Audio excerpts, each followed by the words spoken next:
All right. Well, my first input is, I put in the chat window just hearing how eloquent the kids are in terms of discussing what they want and their needs. Really, we should let them design schools. I think it'd be a lot better than what we have now. And fortunately, I've been a part of programs where really that was the impetus, is actually turning over to kids and said, what do you want? What kind of space do you want? What kind of learning do you want? What should our role be as teacher? What kind of project should we engage in? So I'm going to share a little bit about that.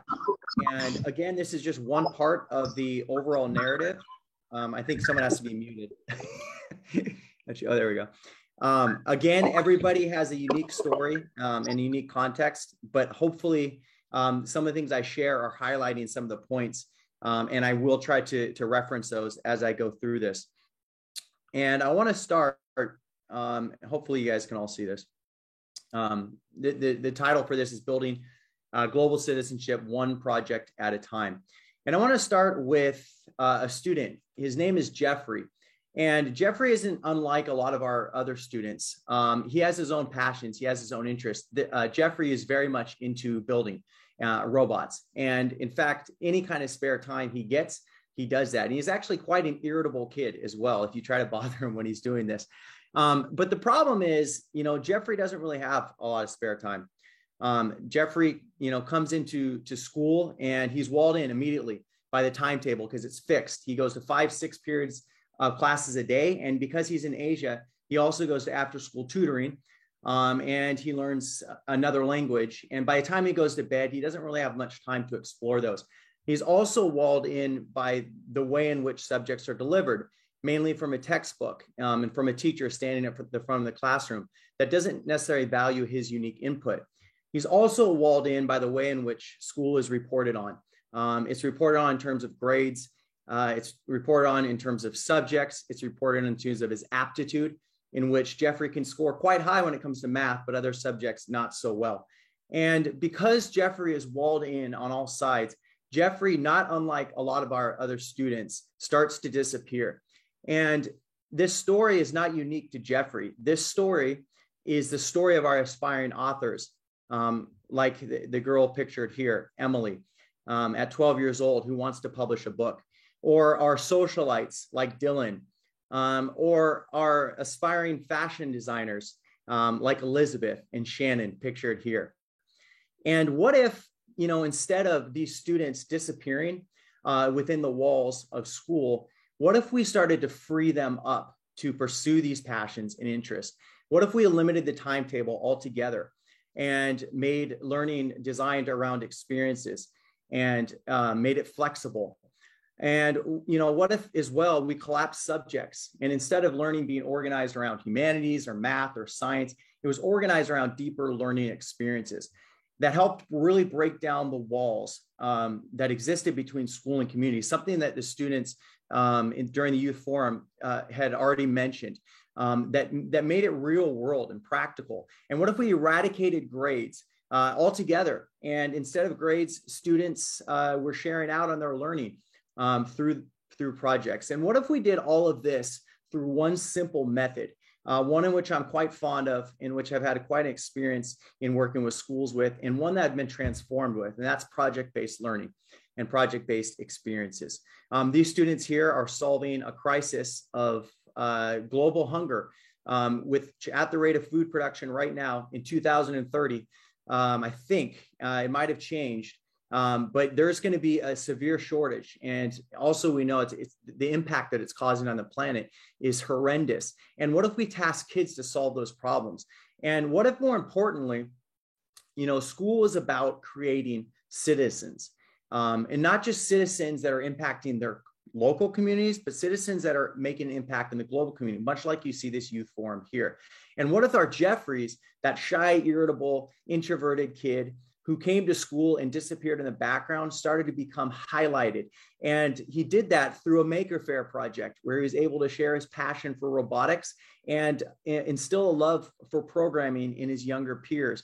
Or students like Dylan, that socialite who discovered his passion for building, and not just a passion for building, but worked in a project, Clean Water, to help purify water and deliver solar water filters to nearby villagers in which were impacted by that. And what if our students like Hero, pictured here in the middle, who are multilingualists, who are third culture kids, who have such an aptitude and multitude of things to share. What if they're able to highlight stories from the community through a Community Stories project and share those stories? And suddenly, especially with these international schools, they didn't become just this siloed off from the community, but they actually became a part of the community, and it was tasked to students to share that. What if our students like Elizabeth and Shannon, who I pictured earlier, who had quite an interest in fashion and design, took that interest and designed eco-friendly cosmetics, designed eco-friendly bags, and got those pitched into the local supermarkets, and discovered that passion and love, but also more importantly, discovered how they can impact the community. And they did that through these projects. What if our students like Zoe and Rena, who love handicrafts, as you see here, and are learning through YouTube videos, through this entrepreneurship project, to be their own small business owners and give back to the community? And finally, what if our students like Chelsea, these aspiring authors, through an identity project, could help students understand their identity, could help communicate what third culture is to the rest of the world? And what if our students like Brian, who are into cooking and cuisine, through a fusion cuisine project, could unite two cultures? And I'm not just sharing these stories because it's a what if, because actually it has already happened. And the way it happened was through organizing learning around these project-based experiences. And what if, again, we didn't organize learning around the content we had to teach, but we organized around real-world experiences? And our task as teachers wasn't necessary to instill content, but was to integrate our content in these experiences, and more importantly, guide students through the learning. And we became mentors. And they didn't call us by our last names, they called us by our first names, because we're all in this learning journey together. And I'm sharing that because as we are imagining what the future of school could be, we can do this, and it's not too hard.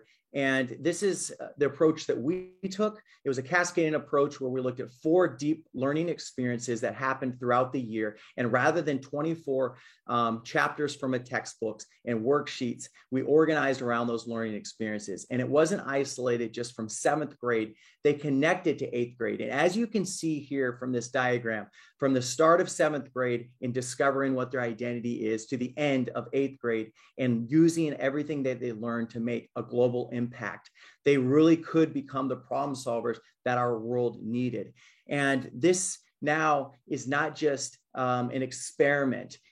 Really, our future depends on it. And I want to end with the story of what kind of citizens that we are going to produce, because those students that I showed you earlier in this picture are now in college. And I went back and asked them, what kind of impact did this make on you, and what are you doing now? And this student that is pictured here, his name is Hero. You might have seen him earlier. He had a wild idea, and you see that pictured in the corner of the screen. During one of the projects, we tasked students with making a difference on the air and water quality in Beijing. His wild idea is that he was going to fix the exhaust from every automobile and design this thing called the Philotube. Now, this is him and his partner researching and trying to find out more how to build this thing and how it would work. They used their parents' garage and started a car and wanted to test this. And I got a call from the parents that said, I don't know what kind of project you have our kids doing, but it's quite dangerous and they could die of carbon monoxide poisoning. And I said, whoa, okay, hold up there. Sorry about that. And talk to the students. Needless to say, their Philotube failed. But what didn't fail was their passion and desire to make a change in the environment. And that Philotube turned into them systematically on their own, organizing a committee and working with stakeholders across the school, pitching this to admin and getting the entire bus line to be electric. But it didn't stop there, because that was at 16 years old. At 18 years old, when he entered college, right before he entered college, he had one project that he needed to pursue that he had to do on his own. And he noticed that there was a problem existing in the community of Spain. This student is trilingual. He speaks English, Spanish, and Chinese. When he went to Spain, he noticed that the Chinese community was very isolated from the Spanish community. He took it upon himself to understand why. He also took it upon himself to take his passion for cuisine, his passion for food, his passion for cultures, everything he had learned previously, and start to organize dinners inside of the homes of the Chinese families and the Spanish families to help to connect those cultures and help them have a dialogue so that the Chinese community would not feel isolated. And I want to end this. I'm sharing all these stories with you because these are just a few of the stories that our students are dying to tell. These are few of the narratives that have not yet been written, but imagine what narratives can be written if we change a few things.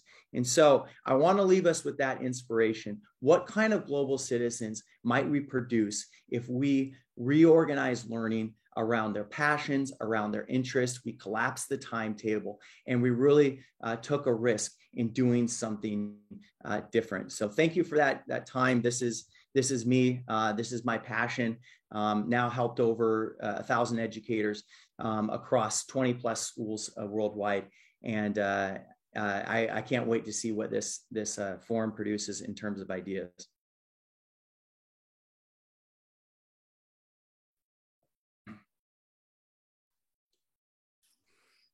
Thank you so much, Kai. It was really impressive. And let's take time for feedback, questions, reactions to you.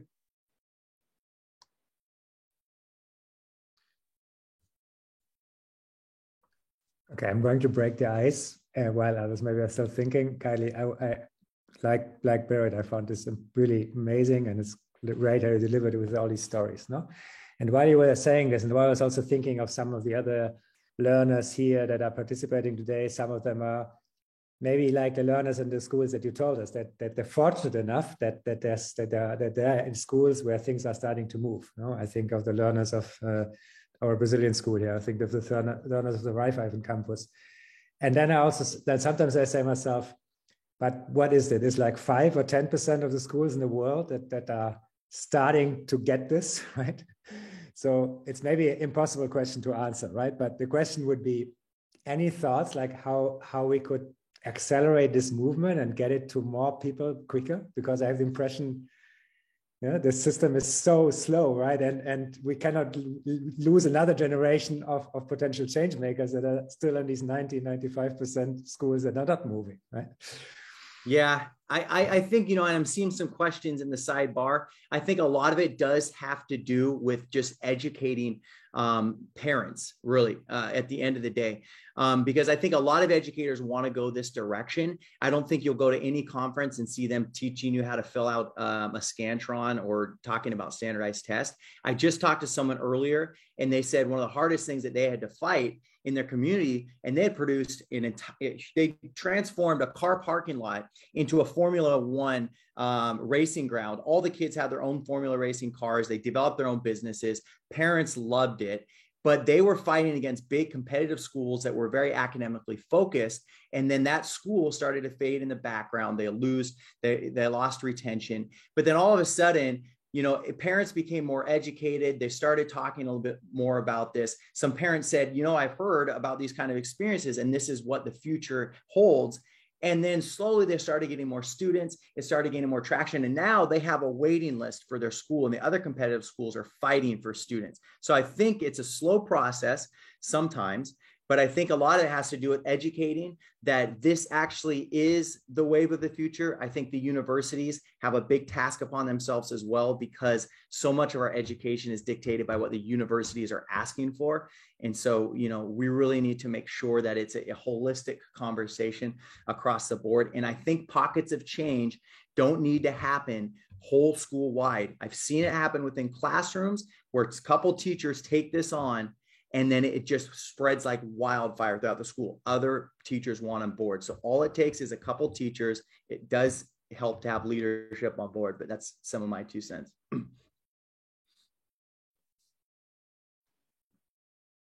And Nick, I think you have a question, and we have more questions in the chat, but take it with you, Nick, first. I think Brazil is frozen. Otherwise, Mohammed has also a question, I think. Oh, perfect. Mohammed. Thank you very much. This is not really a question, but a comment to Mr. Kai's presentation. Thank you very much for your presentation. It was really, really amazing. And I could relate a lot with all what you were saying.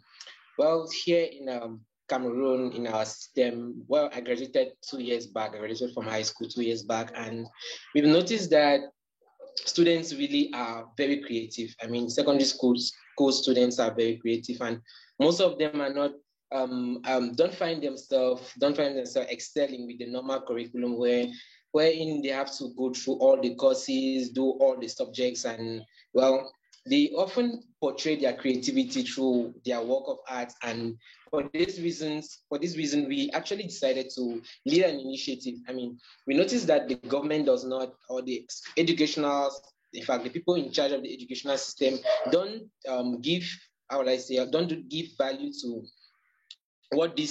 the creativity of these students. So we decided to bring up an initiative. I think we started 2 years back, where we decide to bring together students, very creative minds, and we challenge them to bring up initiatives to solve community problems through technology and whatever thing they can imagine of, so that they can bring up initiatives that can address, or that actually addresses issues in the community. And this is already the 2nd year that the initiative is running, and it is really, really awesome. We just organized the summit because we organized it in the form of a competition where we launched the application. Students all around Cameroon have to make their submissions, talk about their projects, and once they are taken, they go through a 3-month mentorship. I mean, we connect them with experts in their field so that they don't just focus about the normal curriculum that's been done in secondary school, but they have time and space to explore their passions. So they go through this training, and by the end of it, they have we launch the final selection, where we take the 15 best projects and we summon them to the capital city of Cameroon, where we now organize the summit. And there we often witness amazing projects coming from very, very young people. So as I was saying, we had the summit for this year. It was, 3 days, I think 3 or 4 days back, and we got so many very talented students, and we saw so many nice projects. So this is really the opportunity, and the points raised by Sir Kyle were really, really amazing. And back on my own side, I really relate with all of them. So that's a contribution I just wanted to make. Thank you very much. Fantastic, Mohammed. And I think we should somehow grab these insights from you and have a sparkling input as well. So we get back to you. Thank you for that.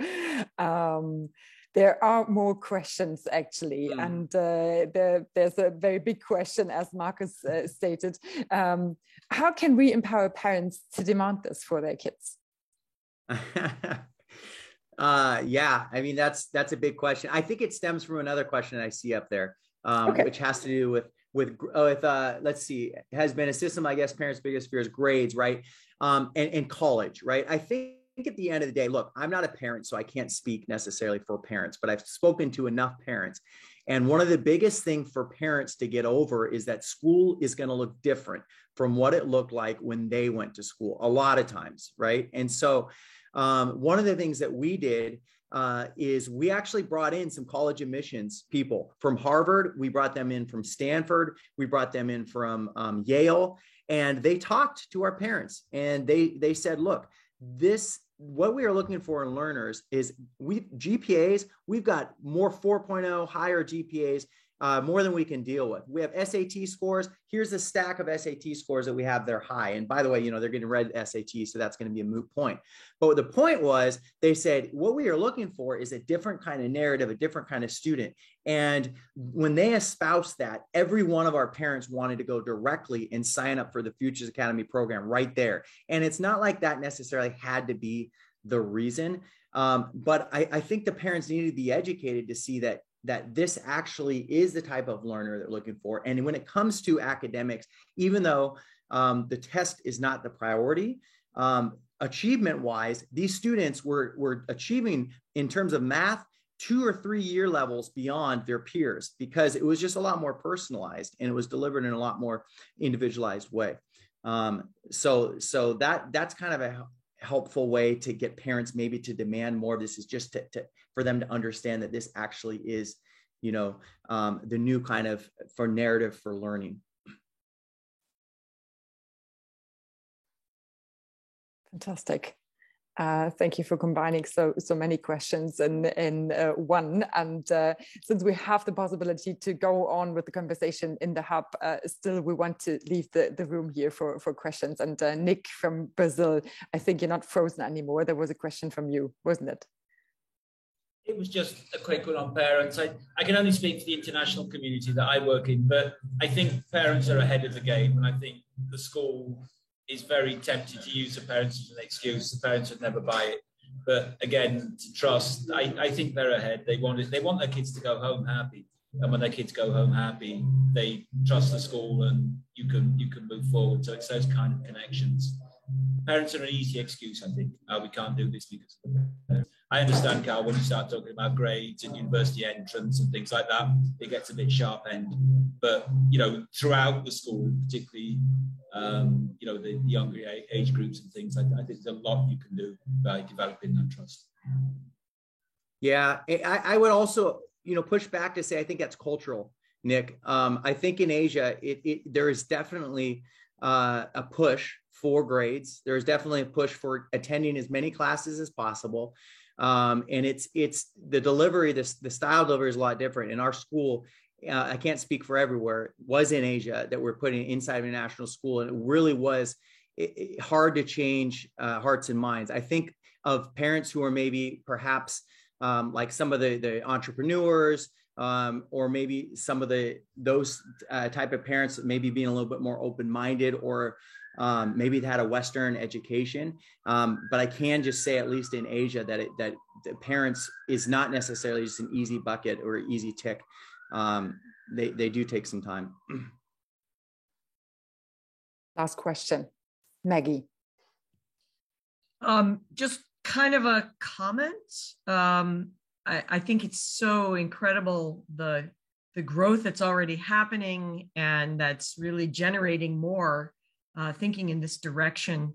I would encourage us to include parents who may have social capital in their communities, but they would not see Harvard and Yale as them, and to bring them in and bring in the state-funded community colleges, the state-funded colleges, and local business leaders who are saying, hey, this is really where we need to go.